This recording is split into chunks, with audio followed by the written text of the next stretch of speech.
Bledsoe, and I'm joined with my sister. Say hello. Hi, I'm Emily Bledsoe Holloway. And we are here with Mr. Tom Campbell. We are big fans of his, but also I would say, family, friends. Hey, Tom. Hey, yes, family, friends, definitely.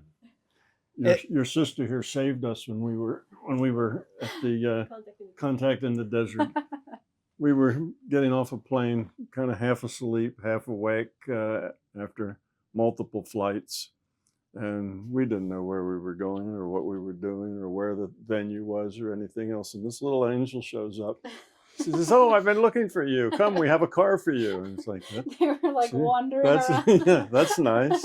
Where are we going? It was kind of a thing. So then we went out to the car, and suddenly the idea hit me: we haven't gone to baggage yet. We haven't even collected our bags. So ran in and grabbed our suitcases and got in this car. And sure enough, it took us right to where we needed to go, right when we needed to be there. So we'd still probably be wandering around in that airport if it. 2 months later. Yeah, 2 months later, absolutely. Yeah, you were an angel that showed up just the right time for us because we were shot. We'd been at it probably, I can't remember the series of hops we had to take in the airplane, but it was enough that and it was late. I think it was late at night. It was. I was looking for you too, and then I turned and I was like, "Oh, there they are!" And then it worked out, and that's kind of how consciousness works. You have the thought, you have the need, and then it arrives right as you need it. So that's what happened. Everything falls at your feet just as you need it. We needed somebody to show us which way to go and put us in a car. Totally. And that's what we got. And then we had the best conversation. It was awesome. So, yeah. Well, I'd like to add that you sort of just appeared into our lives. So for those that aren't aware of us on Tom's channel here, my sister and I are the two of the children of Chris Bledsoe. He's a well-known, UFO experiencer or contactee, whatever you want to call it. And we had become aware of your work through being introduced to the Monroe Institute. And my sister and I had been on a journey sort of going through, Gateway and these kinds of things. And shortly after that, it seems you just sort of appeared in our lives when we needed you. And becoming aware of your work and My Big Toe and everything that you've done, the rest is history, right? Everybody here knows what it is that you've done. But we love you and what you do. We love that you're going out there and you're still on this mission of trying to sort of, in my words, awaken people to the bigger picture, the theory of everything. So we can't thank you enough for going out there and saying the things that you say about us. And, and we're certainly out there saying the same about you. And so before we go too far, I want to give a special shout out and thank you to the supporters at the light being tier of our Patreon. We have Michaela Poirier. We've got Brian Lynch. We've got Derek Longoria. We've got our married couple, Chris and Daniel Epperson. And we have our two individuals who wish to remain anonymous. So thank you guys very much for your support. I also want to extend a thank you to everybody who listens to the show for supporting us in any way possible, whether it's just listening for free or liking, subscribing, giving any sort of Patreon support, whatever. We truly appreciate you and are very grateful. Yes. So I have a podcast called Bledsoe Said So. Mr. Tom was on there recently, and it was a fantastic episode. We talked about all kinds of things. One of my favorite parts is when you were a child and you're flipping magic beans, and, altering the probability of changing the color of traffic lights down to, the larger consciousness system and how it will, send you what you need in the form of UFOs. I wanted to ask you more about that. How it is that you came to this understanding of the larger consciousness system and how it, because I know what you're saying to be true through experience from a different lens, if that makes sense, from seeing these things my whole life. So I'm curious how you came to the same conclusion through your lens of the UFO phenomenon and how the larger consciousness system, or what maybe we would call God, because we grew up in a church, or someone might say Shiva, or someone might say whatever, how you came to know this experientially. Does that make sense? Yeah. Are you asking in relation to the UFO or just in general? In general, it could be the UFO, it could be Bigfoot, because, and please correct me if I'm wrong, but you're sort of one of the things you've been putting out there recently is that the larger consciousness system will sort of send you what you need to wake you up, right? It does. Yeah. Now, I came here, I was born here with a mission. Okay. And I came here to do what it is I'm doing now. And it just was a matter of getting myself in the right place with the right information that I could do it. Not that I came in knowing the things that I know, I didn't. I came in knowing that mind could influence matter. I came in, this was just intuitively obvious to me. As I say, I was 5 years old, sitting in the back seat trying to make lights change green for my dad, and anything else I wanted, I could use my lucky beans. I could drop out in a little trance by chanting, and all of that just was. I figured everybody did that, and I got that from a very young age. I was born with that, but I knew that I had to do something in the world of science. It was going to be science, and I knew eventually, by the time I got in my 20s, it'd have to do with writing a book. I had no idea what the subject was. I'm a scientist, not an English major. Writing books is not a thing I would naturally aspire to. But I came to the big picture basically through the paranormal. I learned to do the paranormal things. And I learned a lot of that when I was with Bob Monroe. We spent a lot of time together, about 8 years worth of half-time work. And I learned all the things that were paranormal. And being a physicist, I wanted to understand, how do they work? Why do they work? What are the things that make them work sometimes and not work other times? What's the mechanism behind it? And I knew there was a mechanism behind it because it wasn't random. There was structure to it. There was order to it. And where you have structure and order, you have rules. You have ways things are because, this is the way the rules are and this is the way reality works. So I spent a long time inside of consciousness, that is, in an altered state of consciousness, trying to figure out how all the paranormal things work. And I would change a variable, see what that did, change a different variable, and I'd find out what caused what was important, what wasn't important, what could you change and it didn't make any difference, and what could you change and it'd make a big difference. And I found a lot of things that made a big difference. One of them's diet. What you eat has a lot to do with it. The state of your mind, how settled you are, how much noise is in your mind, all of those are very critical. But in this process, you see yourself progressively as something small that's connected with something much, much bigger than you. And that tends to build humility.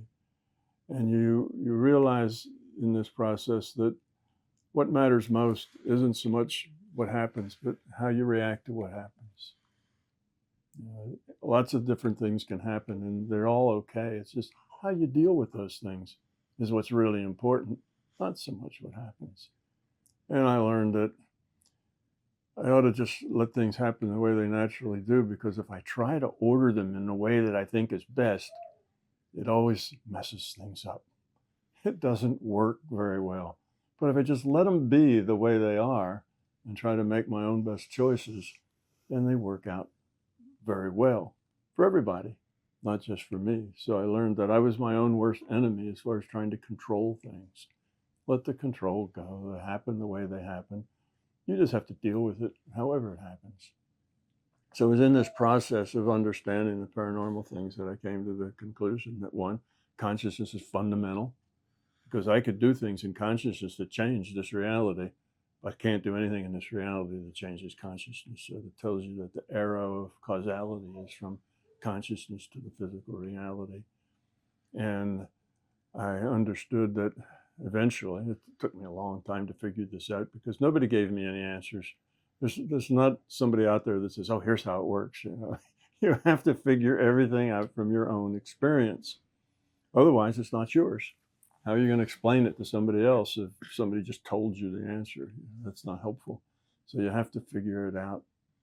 And I wrote the books that are still out there. I've updated them a little bit, but not too much. Almost 1,000 pages worth of 3 books. Mm-hmm. But that's mainly a theory of consciousness.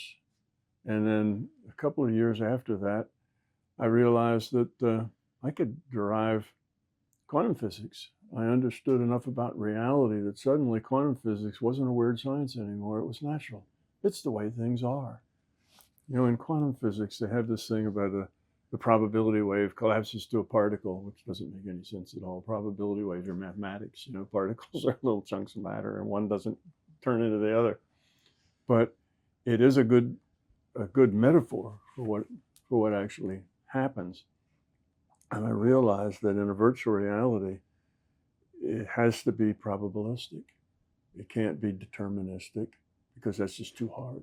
Trying to model every particle and every, to make bigger particles that make bigger things, that make atoms, that make molecules. And if you try to model it that way, it's just insane. It's way too hard to do. It has to be probabilistic. And probabilistic, though, doesn't have anything that tells you what's going to happen next. If you have a deterministic model, because these things happen last, what happens next is just an extrapolation of this. So you always know what happens next. But in a probabilistic model, how do you know what's going to happen next? Well, you take a random draw from a probability distribution of the possibilities. And that turns out to be exactly the same as quantum physics. But it's not just for small things like quantum physics is. It's for everything. Everything. So something that you don't know that's going to happen next, and one of my examples is you dig a hole in your backyard and you don't know what's going to be in the hole. It could be your grandfather's pocket watch that he lost. It could be dirt, rocks. It could be roots. It could be a gold doubloon if you live down on the Gulf Coast. It just depends. There's a lot of things that could be there. So you take a random draw from the probability distribution of the possibilities, and that's what you find. Could have been your grandfather's pocket watch. That was maybe 1 in 10,000, but you had just happened to draw that one, and that's what you get. So reality is created. What happens next is created on the fly with this probability draw. That's how things are done, which is exactly the way quantum physics is the world's work down on the micro level. They just don't understand it works on the big level as well. If you point a telescope out into the cosmos and you see farther than anybody's ever seen before, what are you going to see? Random draw from a probability distribution of the possibilities. There may be 1,000 possibilities of what could be there, but that's the one you see. So reality is created as we measure it, as we look at it. It's a virtual reality. It only renders the stuff that we can sense, that we can see. So once I got that idea, then everything else fell into place. Everything else, all the puzzle pieces that I'd been struggling with for years, they all just fell into place. And I realized that I could answer all the big paradoxes. And that I searched for years for other paradoxes and for things that didn't work and so on. And after almost 20 years of that searching, I changed the model from a model of reality to the model of reality, because for 20 years I couldn't find anything that was an exception. But I'm a physicist, so I'm very careful with the claims that I make. I have to be very sure before I make a claim. So that's kind of where my big picture came from. It was just through this process.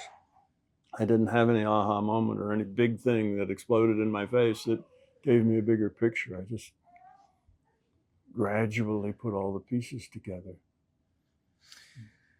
I'm curious, as you're explaining this to me, it just reminds me of as we would say now, all these like probability waves and like you said, 1 in 10,000 chance, but there's like a larger system putting all these essentially to kind of repackage what I understand you were saying, because I am not a mathematician or a physicist.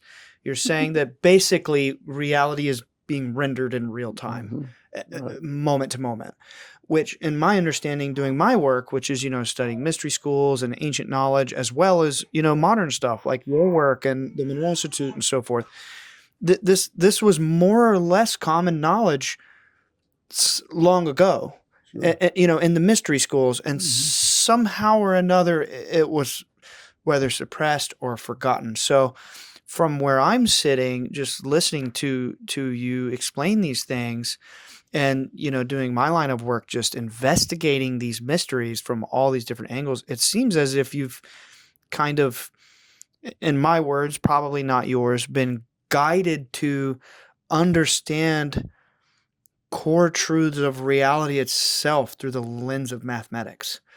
Does that? Yeah, I wouldn't say through the lens of mathematics, though. I'd say through the lens of logic.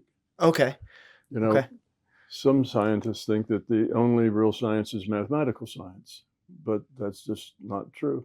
If you look at biology, if you look at evolution, Darwin spent 4 years on the Beagle going around observing things in the world. And from those observations, he saw that there were connections between things, and he could see how they changed over time from various places, and he came up with this theory. And then since then, more and more data has come in, and we find out that dolphins with fins have finger bones in them, with knuckles and joints and everything. Why do they have finger bones in there? You don't need that in a fin. Just a big slab of cartilage would be better, but they do, because they came from the land and went back to the sea. It was different than going from the sea to the land. So a lot of, again, paradoxes got explained by this theory.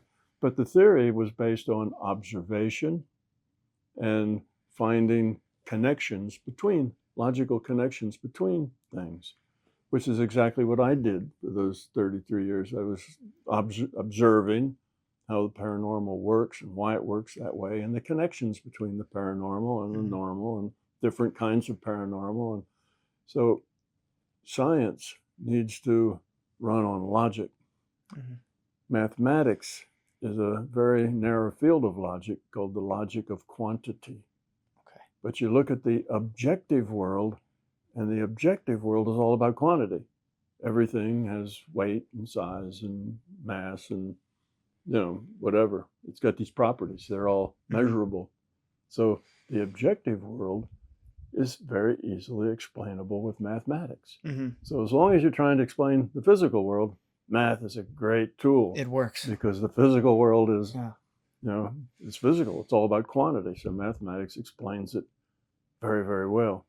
But then when you talk about the subjective world, consciousness, mathematics isn't valuable at all. Yeah. It doesn't follow mathematics, but it does follow logic. It's got the order and the process, and all of that works, with structure that's very meaningful. So science runs on logic. Only objective world runs on mathematics. Okay. Mathematics won't tell you about love or caring or friendship or any of the things that really matter in your life. Mathematics can't tell you anything about it because they're not objects. They're not physical. They're experiences. All the experiences take place in consciousness. That's a great distinction. I'm glad that you cleared that up. I'm trying to follow what you're saying without a scientific brain, but I'm more of the subjective side, the consciousness side. But I'm curious how you came to those conclusions, like things such as, love, friendship, kindness, and how they matter, and those kinds of things that exist in the subjective realm. What ultimately led you from that sort of material scientist view to, and then of course the journey through Monroe and studying the paranormal, but then ultimately being spiritual, ultimately understanding that there has to be some sort of, heart-centered, whatever you want to call it, practice or life or, form of being? Well, I suspect it was just exploring those paranormal things, because when you do paranormal things, one of the main things you have to learn to do is to turn off your intellect. You need to stop trying to assess it and just experience it. And as you experience things, you know, as like I say, you find out you're a very small thing in a very big pattern, and that gives you humility. But as you get into the world of experience, then it becomes obvious that experiences that matter are things like relationship, like caring. If you think, what is in your world that really matters, it's how you relate to other people. It's family. It's, you know, what can we say? You know, things that philosophers and metaphysicians might talk about. That's stuff that's in the soft side. Over in the subjective world is really what's important in life. You know, if you take you know, the subjective and the objective and kind of look at them differently, you'll find everything that really matters to you is over on the subjective side. The stuff on the objective side, that's just the stuff. You know, it doesn't matter that much, Right. whether you have a nice car or an old car. You know, so what? That's not really important. Do you have someone that you love and that loves you? That's important. So you come to the conclusion that it's the subjective side is where the real meaning is. And I sometimes make the metaphor that it's like a play. Nobody comes to a play to watch the props. You know, the props is just the stuff. Yeah, they're nice. Without props, it's hard to do the play. But people come because of the dichotomy between the players and what they're thinking and feeling and how they interact. Yeah. That's why people come to a The play. emotion. Yeah, it's the emotions, the Yeah. feelings, the story. experiences, the story. That's what's important, not the props. Yeah. So here we are with the objective world. It's just the props. This is stuff. Stuff is nice and we need stuff, but it's not the stuff that's really important. What's really important, relationships, connections to other people, being helpful, being kind, caring. If you're in that subjective realm and you're self-centered, you raise entropy, you create problems. It's all about me. And you're going to create problems wherever you go. You'll create problems for yourself and for everybody else. Whereas if you're other-centered and you care about other people, you'll solve problems. So you just don't have to be too bright to figure that out. You know, even a physicist can come to that conclusion that it's the subjective world, it's the world of kindness and sharing that is important. And the opposite of caring and kindness just creates trouble. And that the objective world is nothing but the props. It's not really that important. It doesn't matter whether you live in a house with a dirt floor or in a house, you know, on the 100th floor looking out over a vast landscape. It doesn't matter. If you don't have any friends, if there's nobody that likes you or you like, your life is miserable. Right. It doesn't, the rest of it, the props really don't matter at all. It's Yeah. the people and the experience inside that matters. I couldn't agree more. And we see this with the phenomenon, with what our family does, with seeing these orbs of light and all of these entities. It's like people are hungry to see. But I say on my TikTok and to people in person at events that, like, it's great to see, but what's the point? What is the point? What is it doing inside? That's what people are actually after.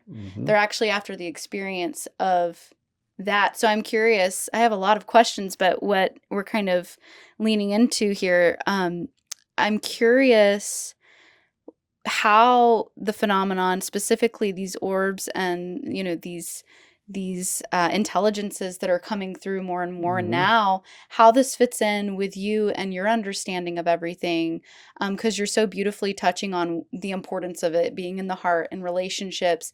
I like to say the landscape of the heart, because I certainly believe, and we've experienced over almost 20 years of having experiences like face to face sometimes, that these intelligences that we see as spiritual entities, that they know what's in your heart. They can't lie. You can't lie to them. Your intentions cannot be hidden from them. And so you're wrapping that up in your own wonderful perspective. So I'm curious how this phenomenon fits in to all of it.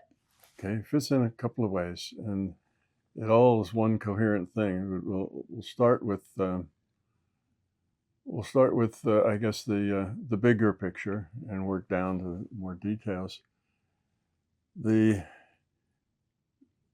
UFO and alien and all the rest of that, putting together, those are all creations of consciousness. We live, in a virtual reality that's created by consciousness. So if we start with that as an understanding, we're coming to a period in time when humanity is going to have to make a very big choice about whether we move toward love or move back toward fear. We've got both sides clamoring, and it's like we're on this edge. We could fall off to the love side, we could fall off to the fear side, and that choice is going to have to be made, and made soon. It's not like that's another millennia away. It's now. We're making those choices right now. So the larger consciousness system has been trying to pull out all the stops to make sure we make that choice on the side of love. And one of the ways it does that is by doing things that opens people's minds, because that's the first step. The first step to seeing the bigger picture is you have to crack open a mind to let in more than just this little thing that they've been living in their whole life, And to do that, it does a lot of things. It gives people paranormal experiences. Somebody's mother dies, and 3 days later they get a phone call, and it's their mother, and they freak out and whatever, but they realize it's their mother because she called her by a baby name that only the mother would know. So these things happen, and it turns people into seekers. Once you have this paranormal experience, then you go to the internet and you say, who else got a phone call from their dead mother? And you start to learn things, and it puts you on a path to growing up. So it does that. And most of the people are at these meetings that we go to, we always end up together at, because they've had paranormal experiences, is why they come. They've had experiences that can't be explained. By paranormal, I just mean outside of normal, which takes UFOs and everything else. Outside of normal experiences, and they become seekers. They want to learn more. Well, that's in preparation for this big decision that we're going to have to make soon. So the UFO, or what's the other word, UAP? The UAP is part of this process of the larger conscious system helping people wake up to see bigger pictures. And if you look at the message involved, you'll see it's all the same message. The larger consciousness system is telling people, as we wake up, you have to grow up. It's about kindness. It's about love. It's about helping each other. It's not about self-centeredness and grabbing. It's not about control, power, and force. Or the military or whatever. It's not about domination. It's not about being right. And it's trying to tell everybody that we have to grow up. Well, if you look at the literature that's been gathered from extraterrestrials, that people even back in the 1950s, over in Turkey, they got thousands of volumes of interactions with certain UFO people or whatever. And if you look at all that literature, you'll find basically it's the same message. Well, you humans are just too violent and too not grown and too whatever. You won't be able to join the galactic circle because you're just not grown up enough yet. You just need to mature and become kinder and gentler and more cooperative with each other. Otherwise, you guys are out. You're too barbaric. It's the same message. It's exactly the same message. So in my mind, the larger conscious system is using the UFO thing to break open people's minds, to think bigger thoughts. Just it gives people paranormal experiences for the same reason. It gives people synchronicities for the same reason. Something that's very, very improbable just happens to you, and it just happens to change your life and be really, really important. But it was so improbable, you kind of feel like, did this happen just by accident, or is this somebody's plan? Is somebody messing with me? Well, a lot of it is the larger conscious system trying to help you evolve the quality of your consciousness, to grow up, to open your mind. So I see all these things together. And one of the key ideas here is that becoming love is the goal. Fear is not the goal. So when it comes to UFOs, opening the mind to there's something bigger out there. It's not just us. That's good. But what if a bunch of aliens show up and they're on all the news networks and they and the UN all get together and they shake hands and whatever? That would create lots and lots of fear, because an alien by definition knows a whole lot more than we do, because they're able to come here and we can't go there. Mm-hmm. So already they're smarter than us. Mm-hmm. Oh, and probably that means they're more powerful than us too. And oh no. And you know, a lot of fear will be generated. Well, the idea isn't to generate fear. The idea is to open up minds. Mm-hmm. So we have all of this stuff. Yes, flying objects go here at Mach 2, take a right turn, just keep going Mach 2. And that's totally impossible, but we got it on radar. And all that stuff's true. Mm-hmm. Yes, all that happens. Everything that people report, I shouldn't say everything, there's some people making it up for attention, but Mm-hmm. most Mm-hmm. of the things that people report are real things that Mm-hmm. they have experienced. Yeah. Well, it's easy to create an experience in a virtual reality. Flying saucer lands in your yard, leaves divots in the grass, burns a hole where the exhaust comes out. That's just data. Yeah. Data in your data stream. There it is. Right. That It's happened there. in our backyard, Yeah. believe it or not. Yeah. It's not like some being has to do it. It's just data. It's in your information stream. That data shows you the burnt grass and the divots and everything else. So it's easy for it to do. But I notice that it has never put the aliens shaking hands yet. And I think that's because that's going to be a big fear driver. That's going in the wrong direction. So it's funny that we have all these signs and all this experiences and so on to open people's minds, but we don't actually have any aliens that are walking around, chatting with us, because that's just going in the wrong direction. Another thing is crop circles. It's the same thing. 10 acres of crops turn into this beautiful mathematical pattern that would take a team of 50 surveyors 3 months to lay out, and they trample everything around in the process of laying it out. But there it is. No explanation. So most people, because they don't understand virtual reality, would say, well, aliens must have done it because we can't do it, so it must be aliens doing it. Well, it's the larger consciousness system doing it for the same reason that it's doing aliens. Mm-hmm. It wakes people up and says, hey, look, there's something bigger going on here that's more than just you humans. Yeah. Wake up to that fact. And so I see the alien thing as being just part of a process of growing up. Yeah. And you see, you guys came into this through the alien experience. But where did you end up? In the love experience, right? Yeah. That's where you end up. Well, that's the whole point. Right. You see, that's the whole point. You end up with the love experience. And your dad was picked out because he's a very honest, straightforward, credible guy. And if anybody had to tell people that he saw an alien, he would be the one to do it, because you can believe him, because when he explains it, you can feel you can feel the emotions in his voice. You hear it, you can see it in his face. He's telling you exactly what happened. Mm-hmm. And you'd have to be really numb to miss the authenticity in his delivery. So that's one reason why he was picked. Another reason is he had the character to deal with it.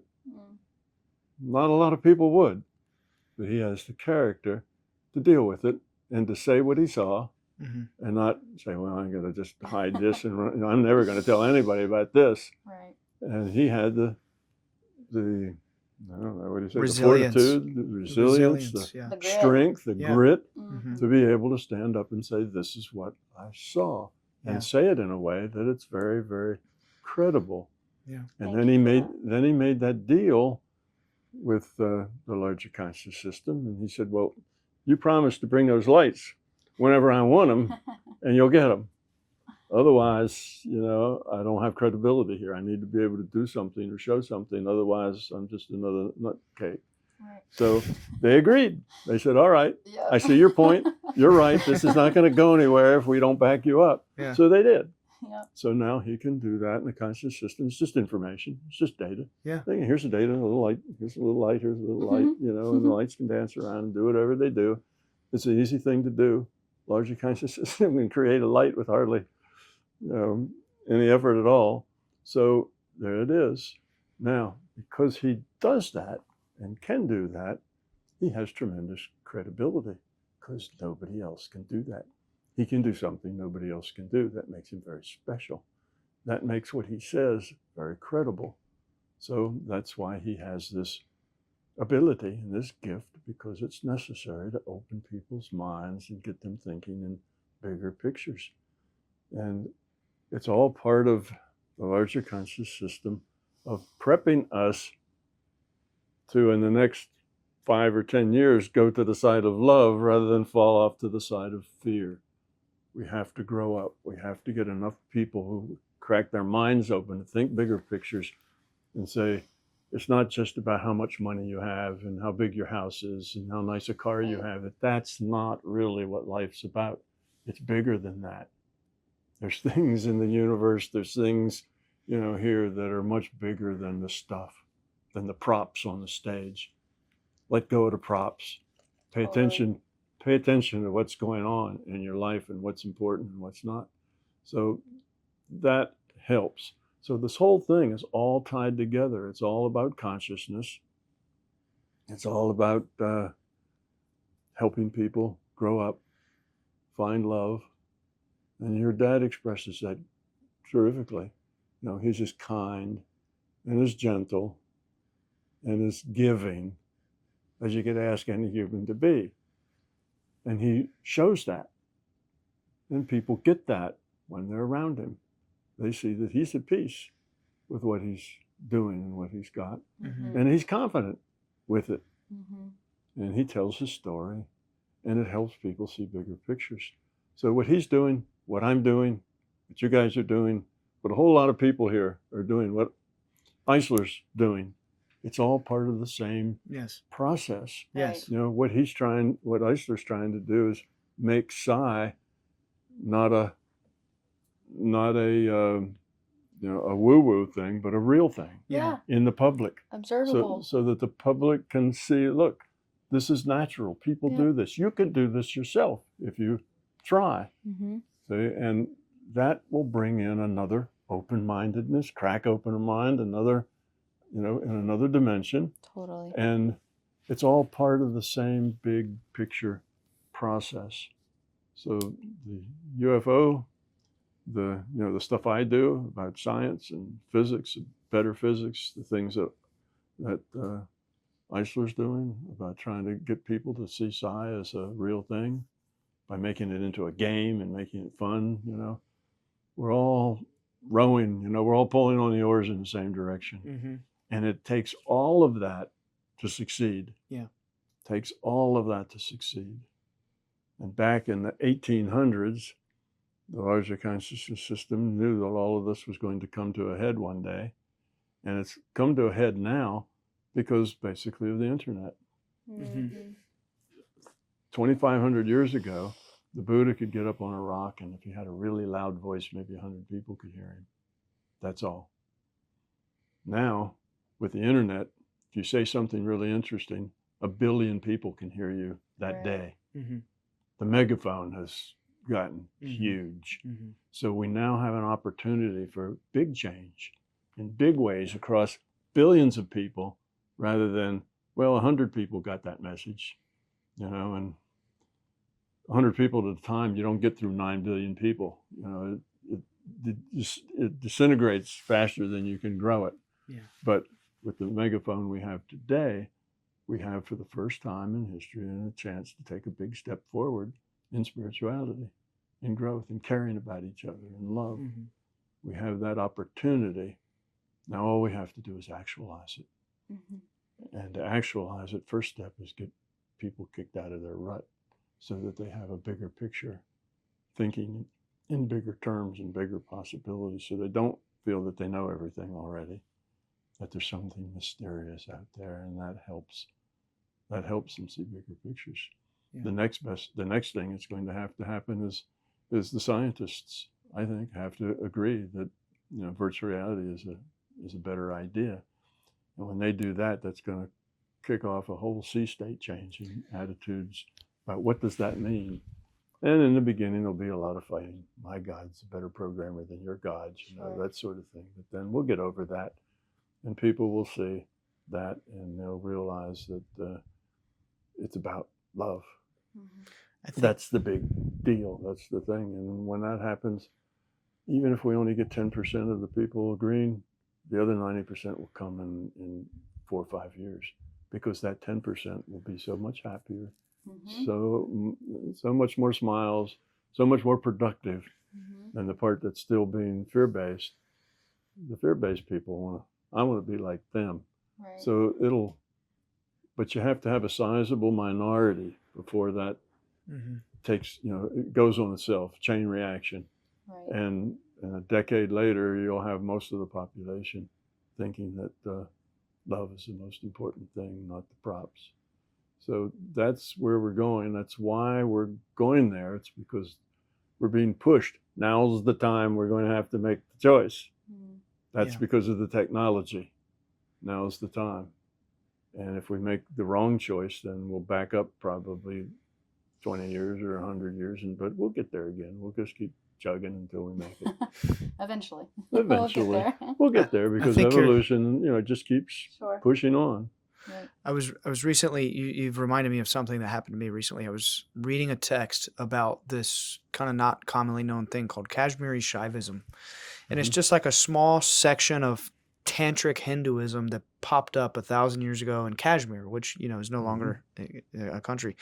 And reading these tantric texts from, you know, this kind of Vedic tradition, I couldn't help but feel like I was reading a blueprint of understanding, in English, translation of Sanskrit words, a blueprint of understanding the hollow fractal nature of the supreme being or the larger consciousness system sort of unfolding reality from thought. You know, when I'm reading this Vedantic philosophy, it feels like they were saying what you're saying now, which is that the universe itself is a hologram from the mind of one being. So, and I find that very interesting. And it seems like that's what they were all saying, you know, Egypt, so on and so forth, Persia, Greece, and, you know, all the mystery schools. Yeah, the same ideas have been around for a very long time. I get this all the time. They say, you know, have you been studying, you know, are you a Tibetan Buddhist? And I'll say, no, I'm not a Tibetan Buddhist. They say, well, you sound like one. You know, I've been studying Tibetan Buddhism for the last 15 years, and you sound just like a Tibetan Buddhist. You know, and then I get, are you, what are the Kabbalists? And I'll say no. And they say, well, you sound like one because I've been studying that for 15 years. And you sound just like my teacher. Are you a Gnostic? Right. It's the same thing. It's the same thing. I get that from everything. You know, you come from a line of shaman, you know, because all of those things are all the, what they call mystical schools. Right. All the mystical schools basically had a fundamental understanding of the nature of reality. That's what made them mystical schools. They were mystical because they didn't have any physical foundation for it. Okay, there was no physical foundation, so they're mystical schools. Well, now we have a physical foundation. That's the way the world works. That's quantum physics on a big scale. It's science now. So now we do have that foundation that shows that. And I think that's what's eventually going to get us to where we want to go, because it's not really mysticism anymore. It's just logic. I think they were doing then 2, 3, 4, even 5,000 years ago. I think those mystical schools were doing very much similar practices to what you were doing in the early days at the Monroe Institute and on, things like going out of body, or in the East, they would say samadhi, the breathless state, or in Egypt, they would call it dream yoga, or, Sure. all these kind of same ideas, which would make sense why you've all come to the same conclusions. Right. That's the conclusion you come to if you go down this path. Yeah. It becomes obvious. It's all a hologram. It's all being rendered by some supreme intelligence. And just shape up, be kind. So love each other. Yeah, I would agree with that. That's the obvious conclusion of where you go. And yes, that's been the centerpiece of all the religions, and particularly the mystical schools have all had that at their centerpiece. That's an understanding. The Buddha understood the nature of reality. He didn't say this is a virtual reality. He says the reality is an illusion. Yeah. Well, that's the best metaphor he could come up with. Saying that it's a virtual reality is pretty much the same thing. So all of these, then even you talk to shaman, okay, you can fly with the eagle and you can run with the wolves. Sure you can. That's all part of an experience you can have. You can fly with the eagles, you can run with the wolves. That's not such a big deal, but the shaman have the same thing, but they had it in the context of their own nature, spirit kind of worldview. They lived in the jungle, Yeah. So it all is the same. So there have been thousands of people from every point in the world over the last 2,000 or 3,000 years that have this understanding. But they're all in their own little space. The Kabbalists and the whirling dervishes don't communicate with each other. So they've all been in their own little space. All those little bubbles of enlightenment with their own metaphors have been around for a long time, and now we have to collect all that together. Right. And it's not that any one person or group of people is going to solve this problem. It's thousands of us. It's me. It's you. It's your dad. It's half the people that come to these things, are also on a similar kind of path. It's all of them. It's all the podcasts out there that have to do with spirituality and have to do with mystical things and so on. They're all going to add together to open people's mind, a little crack here, a little crack there, and then a little bigger crack over here. And it's all part of the process that's being pushed right now by the larger conscious system, because it's gone critical. Over the next 4, 5, 10 years, we're going to decide which way it's going to be. And of course, the larger conscious system would like it to be to fall to the side of love, because that's its forward evolution. That's what it would like to have happen. Absolutely. And I was thinking about how you were talking about everything is just data. It's all data. And something we say and that Dad's been saying for years, you can tell me how many years, that when there's a flash or when something light shows up, it's giving you information that affects your consciousness, and that there's real data being perceived. And it just, like, the more you think about it, the more everything is just perception. Everything is just awareness. And so you can speak on that, but I'm also wondering for the viewer and for us even, I'm curious to know your thoughts on because if the whole point is love and getting to this place, what is the application of it? Like, what can we be doing in your mind to apply all of this information day to day that can be a good practice, or, something tangible we can be doing to, use this knowledge? Oh, there's lots of things.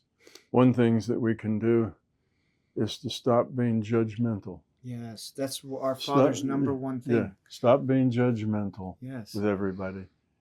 And when you stop being judgmental, you stop complaining about everything.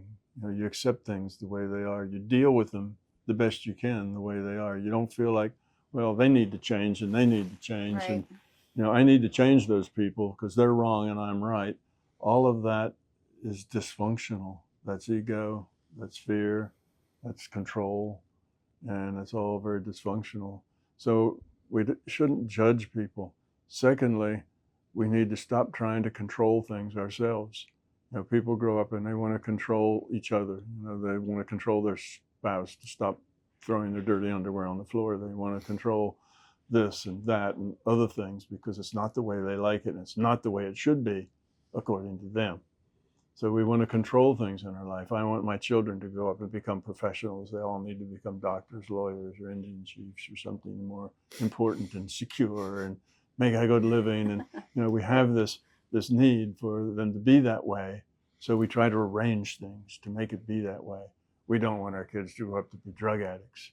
So what do? We're real strict. We don't let them out. We don't let them date till they're 21. We do all these kinds of things to protect them. And what we're doing is we're driving them to be exactly what we don't want them to do. Mm-hmm. You need to give people the freedom to make their own choices once they're old enough to make those choices, and that comes pretty soon. Mm-hmm. You need to give them that. You need not to be controlling, it's all for their own good. Well, it's not really for their own good. It's because it makes you feel better. It's really self-centered. It's really for your own good, but you say that it's for their own good, but it makes you feel safer and better if they don't go out. So if we can stop the controlling and start just the loving and the supporting, and it's good to share with people. It's good to give guidance if you have guidance, but just give guidance. Try to never to tell anybody what choice to make. Everybody has to make their own choices. Yeah. So you see people making choices that are the opposite of the choices you make, rather than be upset with them, you just say, well, they're on their own path, growing up and learning, and they're doing what they think is best, and good luck. Because if you go lecture them about how wrong they are, you'll just make them go deeper into their beliefs. So the only thing you can do is give them a space in which they feel confident enough that they can actually change themselves. People don't want to change themselves because it's frightening. Well, what if I change myself and it doesn't work? What if it's worse than it is now? But if you give them safety where they can change themselves and know it'll be okay, because you're still going to like them, and you're whatever they are, that's okay. So we need to do that. We need to realize that everybody out there has some fear in them and has some love in them, and we need to interact with the parts that we can interact with positively and let go of the parts that aren't, trying to fix the parts that aren't. So you have people in your family, that have ideas that really don't mesh with yours very well, but rather than fight over it, you let them have those ideas. You have your ideas, and you connect with the other parts that you can connect with. So you connect with, you talk about other things. You don't bring up the things that you know are contentious. So let that be. That's the way they are. That's the way you are. It's fine. Instead, let's talk about things that we both find interesting. So let people grow up on their own. Don't get angry. Don't get upset with things. That's you feeling that, the world should be different than the way it is, and you're upset because it's not the way it should be. Mm-hmm. Well, you have to realize that you're not the master of the universe, and the way it should be, it doesn't really exist. It is the way it is, and people have to learn from the way it is. And we create our own lessons. So if we're negative and we're spiteful and so on, we create a lot of negative stuff we have to deal with. We're unhappy, we're miserable, So we create that, and that's the incentive to stop doing it. So we make ourselves miserable, and eventually we say, I need to stop doing what I'm doing, and I need to change and do something else. So that's, what can we do? Yeah, be nice to each other. Stop trying to control. Stop trying to be in charge. Stop trying to judge, and just make your own choices that you have for your own free will, and make them as best as you can, and let other people do the same, and support other people, help other people, but don't tell them what to do. Mm-hmm. Just give them advice. With my kids, I'd always tell them that there's, like, if you do this, they do something, and basically inside I would say that's a bad idea, but I wouldn't tell them that. I'd say, well, if you do this, there's 5 different ways that could go. And I'd give the good side and the downside to each of the 5. Everyone had a good side and a bad side. And I just go through all of those, and then I said, you go ahead and make your best choice. Now, they typically would do what they wanted to do the first time anyway, because that's what they were thinking about. These are teenagers. Teenagers like to do what they want to do. But in their mind, They already had a set of what were the bad things that might happen in that choice and the good things that might happen in that choice. So if those bad things started to happen, they'd realize it right away. Oh, that's what Dad was talking about. I better back up because I see where that's going. Where if they didn't have that advice, they'd keep going until it slapped them in the face, and then it would be too late to back up. So I found that that worked better. I try never to tell them, you need to do this. I just give them guidance. And even the one that I chose, I would tell the bad side to it. Well, you won't have as much fun. Well, you won't be able to hang out with those friends. You'll probably have to change your friends. I tell them the bad side about it as well as the good side, and let them make their own choices. And I found out that worked better than anything else. But you should do that with everybody. Don't tell people what to do. Just explain. If you keep doing that, you're going to be miserable and unhappy. Or you could find that you win the lottery. And That's maybe true. everything will be great. That's true. You have to decide, what's in your own best interest. Yeah, it sounds like exactly what we talk about a lot with the phenomenon. Again, it's like accountability, like true accountability, and people don't like to hear that part. The application of this, there's not a specific ritual, a specific modality or method that is a one size fits all. But what is a one size fits all, I think, is honoring free will of your own free will and others, like you're saying, not controlling. Really honoring that, because the phenomenon cares about free will as much as they care about not scaring everyone. Yes. Right? So Absolutely. Free will, and then like true accountability is, I think, something everyone would benefit from.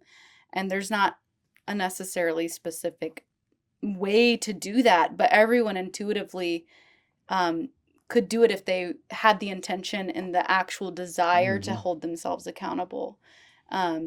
Because the implication of what blossoms and happens after we look at ourselves honestly and say, how can I improve? How can I really embody love and, respect others and see them with true compassion? Yes. So I say that just slightly differently. I say that it doesn't really matter if you make mistakes. It's not about not making mistakes. You can make a lot of mistakes. That's fine. What is a problem is if you don't learn from those mistakes, and that's where accountability comes in. So you make a choice, you make it your best choice, you consider everything you can consider, and you say, well, there's my choice. Well, don't be unable to make a choice because you don't know the right answer.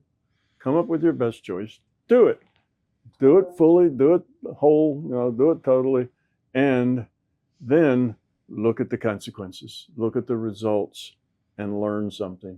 Now, if the results are wonderful, you learned that you made a really good choice and you had the right idea. If things don't come out so well, you got to say, why not? What did I miss? What is it that I didn't understand? What could I have done better or differently? And then you learn from it. And this is accountability, where you look back at all of the things you've chosen and you decide whether you could have done a better job. Certainly. And why, and then figure out next time, why is it you're going to do it differently? And you learn something. And that's life. You go through life, but you keep learning things, which means you keep progressing and progressing and progressing, and eventually, you are on the path that you want to be on. But it's accountability, and you don't just do something and go, oh, well, that didn't work out too well, and then go on. That's not accountability. Accountability is where you say, well, what's my part in that? What did I do that helped that? And what should I do better next time? Now you're going to just continue to improve and improve and improve. Without the accountability, you don't improve. You just keep making the same mistakes over and over again. And I think it's the accountability of the intention, right? Because make the mistakes, live the life, make the choices. But if your intentions aren't really right, and a lot of us, we'll get away with doing things that aren't from a good place, a good centered place. And that's the accountability, I think, is what really matters, the intention. You're right. Intention. Morality is based on intention, not on act. Right. There are acts that could be moral or immoral, depending on the intention. So it's the intention that's where the moral judgment comes. Is it what intention did you have? Because sometimes you have good intentions, but they have bad consequences because you didn't think of all the variables that were in the mix. Well, you learn from that, and that's okay. It just reminds me, I was really floored when you said your first thing was, she asked, how do you apply this in your daily life? What kind of practices? And, you said the first thing is don't be judgmental. And that just made me feel like I'm sitting here being lectured by my father. And I don't mean that you're lecturing me. Mhm. I mean that as I was growing up, my father would lecture me. Don't be judgmental, be positive. All the things that you said are things that he has just rammed into our heads since we were little. And for all the kind epithets and praises that you've said about our dad, I mean, the same that we could say about you, that it feels like, in my mind, you guys, meaning you and my dad and many others like you, there are, the Buddha, whoever, people who have achieved a certain level of wisdom in life. I feel like there's just a switch that happens where you begin to resonate with truth, with that core truth. And then people we're young.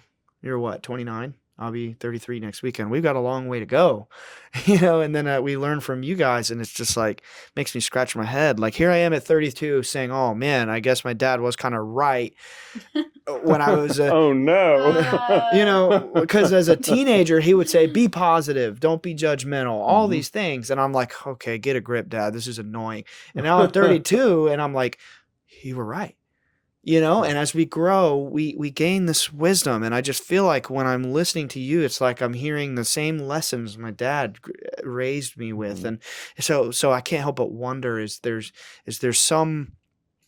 just some sort of process of awakening that occurs that is, to you it's physics, to you it's quantum physics, to you it's logic, to my dad it's the lady, it's the phenomenon, it's the orbs, but it's the same message. Same message. Same source. Same source. Same message. Yeah, same source, same message, different language. Yeah.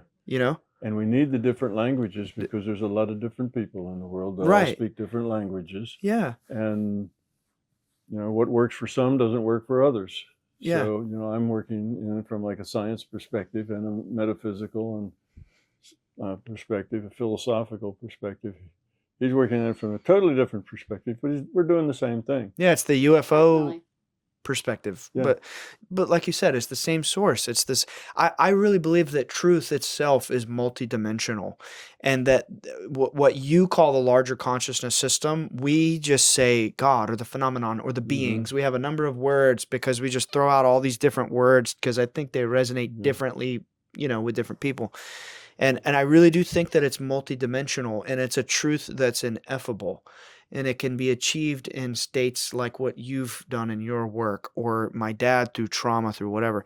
And it presents itself to you, meaning you, my dad, and all these other mystics, in a way that resonates with you so deeply, and that you are so proficient in understanding that you can turn around and then you can crack other people's minds open, if that makes sense. That's what I think is happening. It's my job. That's why I came here. I don't know if your dad says the same thing or not, but that's my job.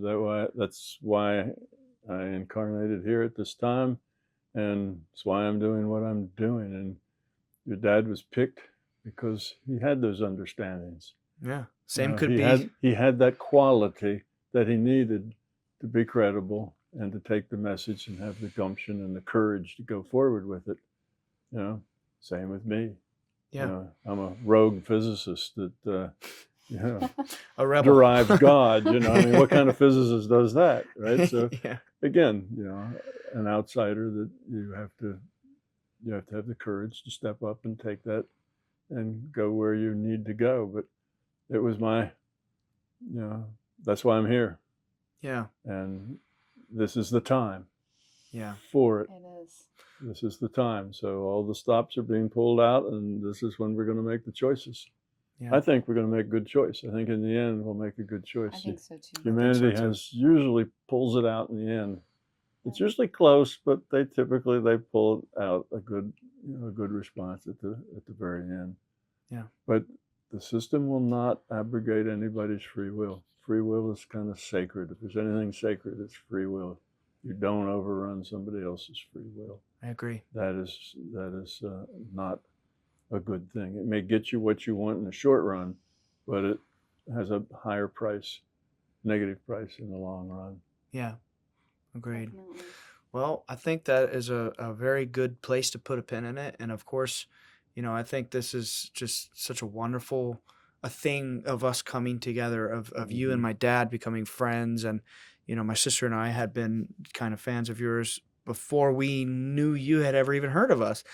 I'll say this really quick, my last little thing. And I think I said this on my podcast when you were my guest, but I'll say it on your channel.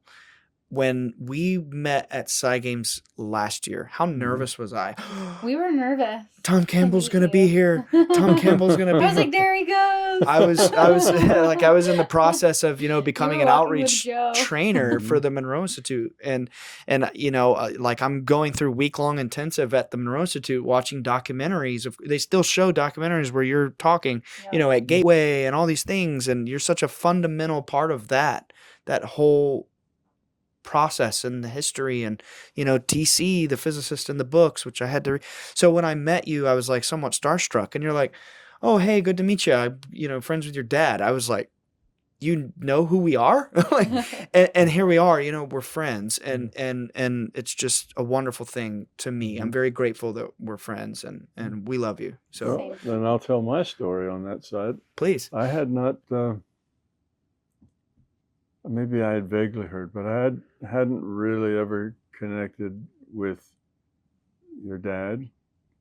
I didn't really know him, but when I got here at the Psi Games, I saw him and I knew that he and I needed to have a conversation. I Yeah. wasn't sure about what. You just knew. I just Yeah, knew that's that what it Oh, was. yeah. That's what you told me. Not that I- you were friends, yeah. but you had a conversation. I just Yeah. needed to have a conversation with him. Right. And that was one of the things I was supposed to do, was make a connection with your dad. And I had the idea that I had to help him see the bigger picture that he was in of all this that we just discussed about, that it's all part of this thing. Yeah. And when I went over and introduced myself and talked to your dad, and he kind of immediately said, "Oh, I need to talk to you." I said, "Well, I need to talk to you too, but I don't know what about." Anyway, so Yeah, it's that he wavelength. got the same Yeah. message that he needed to talk to me, and the larger conscious system just put us together like that because we had exchanges of information that each other needed. It was that sort of thing. So it's like, you two need to get together there. So I had that. I was looking over at your dad and, UFO of God and so on. I said, well, I don't know what that's all about, but I need to talk to this man. It's important. He needed to talk to me. So anyway, we did. We had a conversation on a Zoom call for an hour or two. And I gave him the bigger picture of how it all ties together. And he was in a bit of a why me kind of a mode. And I said, because you're able to do the job. That's why you were able, you're able, you have the credibility, you have the right mindset, you have the right quality, you have all the right things that's needed. And that's why this is something for you to do. And you can't run away from it. You can't let it go. You gotta do it. And I gave him a bigger picture, like we talked about, and he was very thankful because he says, I've talked to a lot of people, but nobody's ever told me this. So. Do you remember what it was briefly that you?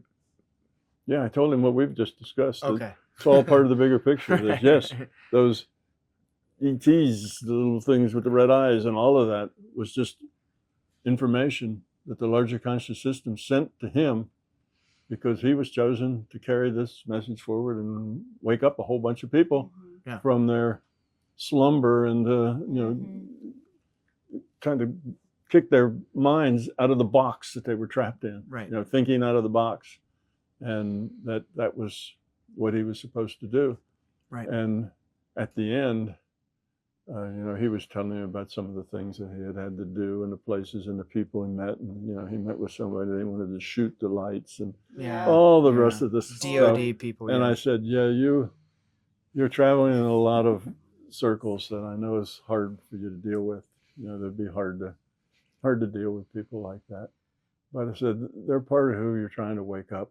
Yeah, that's You a know, good point. We certainly appreciate yeah, they're part of that same thing. And then the very last thing I told him, I said, you might not want to tell anybody about this conversation because you are, representing this UFO presence. And to tell them that this is part of the larger conscious system waking everybody up will take a lot of the wind out of your sail. So you probably don't want to mention that. You probably just want to be the UFO man, who talks to aliens, because that's the draw that enables you to connect with a lot of people. And so I said, so all the things that we've talked about, you probably want to not share them so much because otherwise your specialty, your connection, what draws people to you would kind of change if you talked about it in any other way. So that was just my advice, is that instead, because he was very relieved when he saw the big picture and that, yes, this was the larger conscious system, or God, if you want to call it God, who was making this connection, picked him because he was worthy of the job. He's probably sent here to do that, and all the rest of it. It was like, all right, I put a lot of things together. I feel better now, but I said, you don't need to tell anybody. Everything is the way it is, and you're doing your part, I'm doing mine, and we just keep on doing what we're doing. Yeah, that's right. And anyway, so it was a real good talk with your dad, and he was very appreciative because he was looking for some bigger picture explanation that pulled it all together. I mean, he had a lot of it on his own. That's why it was a UFO of God. He knew that it was, he knew the connections on, but he didn't just have the whole story. Right. And I think that helped him see that he and I are brothers.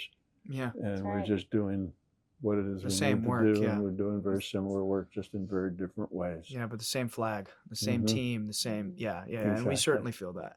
So, and we're very connected to each other because we see each other like at the contact in the desert and something. Yeah. And he and I will see each other, and we always get this big hug, and he'll say, "Hi, brother, I love you," and I'll say, "Brother, I love you too." We're just really very close, kindred spirits. Yeah, kindred spirits in a way that there's no rational reason for it. But we both had that feeling that we needed to connect. It's that subjective world. And he helped me solidify my concept of the UFO being consciousness driven. So he helped me, solidify that concept.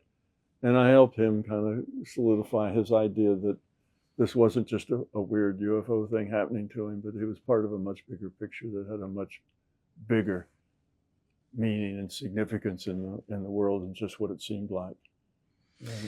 And I think that's something that he's always known too, because it's something he's always told us, but he's always been so humble, like, why me? The humility. So I think maybe to hear that from you was more so like confirmation, feeling confirmation of it. Yeah, I think that's exactly right. It's something he knew, but maybe not something he has always felt about himself. Because we can know things, but we don't always feel them. Yeah, well, often you know things, I mean? But you can't put them into an intellectual context that you can get hold of.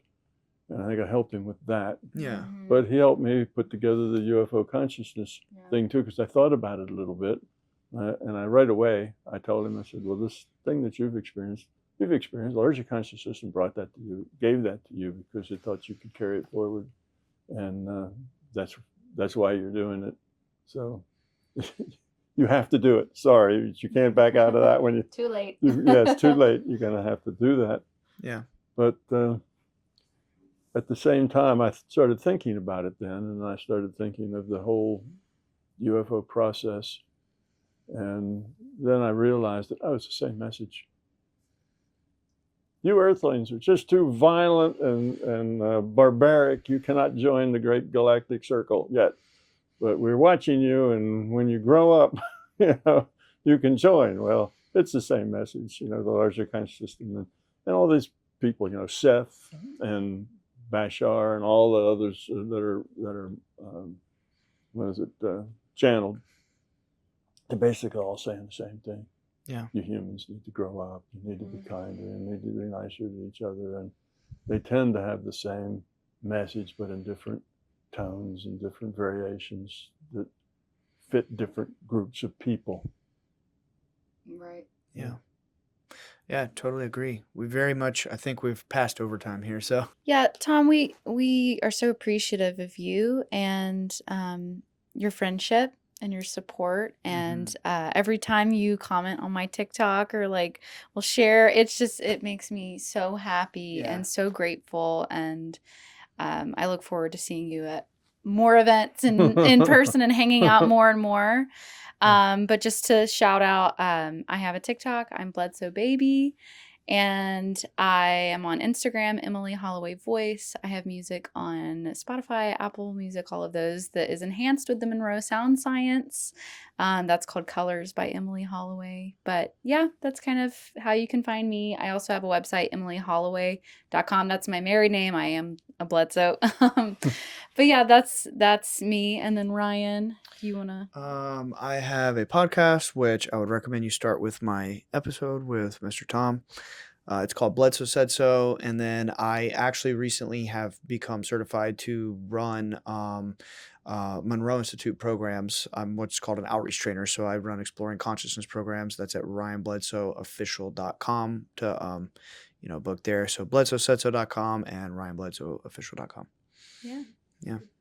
And Tom, would you like just for the new generation, like both of these two young people, any words of wisdom for this next generation carrying the torch? Well, just the obvious things. Never get discouraged. Never give up. Stick to the truth that you know. And there's always, if you always make the choice that is your best choice, then there's no way to go but up. You'll just keep evolving and evolving, and things will get better, and your life will be more and more, comfortable and easy, and it just gets better with time. But I know young people often feel a little lost in a big sea of tumultuous stuff going on, and they're kind of like corks on the ocean. They get thrown here and there, and that feeling will get less and less the more experience you have, and you've got it together. You know what you're about. You're doing it. That's right. You're doing the right thing. Stick with it, and you'll see that things will just get better and better and better. And I guess the other thing is that I always say at the end is that this has to be a shared effort. Right. It's not just me and your dad and you and Eileen and a bunch of people. Right. It's thousands of other people out there, hundreds of thousands of people that are all part of opening people's minds. They're all part of where this is going. Some of them we may even disagree with, but they're still opening people's minds, and it's all going to come together. I hope just the right time. I hope maybe just before the right time, it'll all come together. So it's difficult sometimes, and your personal life can sometimes take over to where it's so demanding that you really don't have time for the things else. That's okay. Like people would tell me that they just can't find time to meditate, or they used to meditate, but they just kind of let it go. I said, that's all right. Sometimes it's time to let it go.